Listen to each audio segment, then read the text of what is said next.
And what he did in fact do was to put his hand up to his head.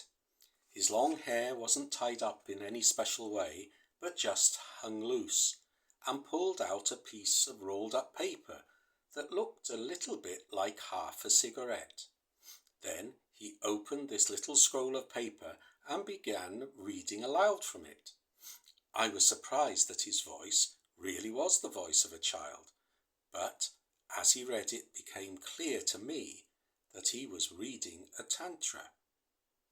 And I thought to myself, so there really was something in what my master said when he told me to come up here and fight Jigme Lingpa.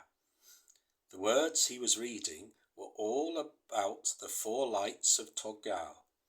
I was already amazed, and at that moment I woke up and found myself in my familiar apartment in Italy. I knew then that it was time for me to begin to practice Toggyal.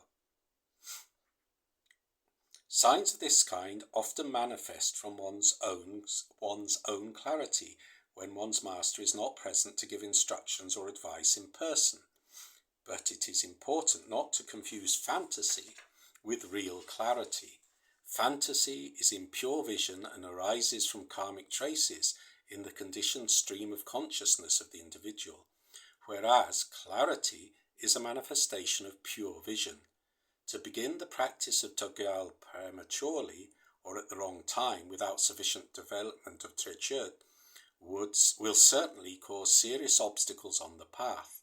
The best safeguard against this is the guidance of a qualified master and complete confidence in his instructions on the part of the disciple. Dzogchen is considered a very high teaching, containing as it does practices that lead so directly to such complete realization as the body of light.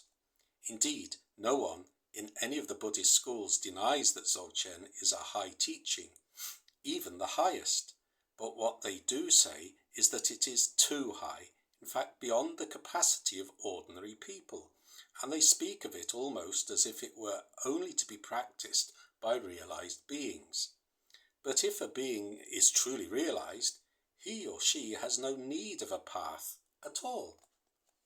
According to the text of Dzogchen itself, there are just 5 capacities that someone must have to be able to practice Dzogchen, and if one examines oneself and finds that these 5 are not missing, then nothing is missing, and if any of the capacities is lacking, then one can set about working to develop it. But in most people, they will probably already be present.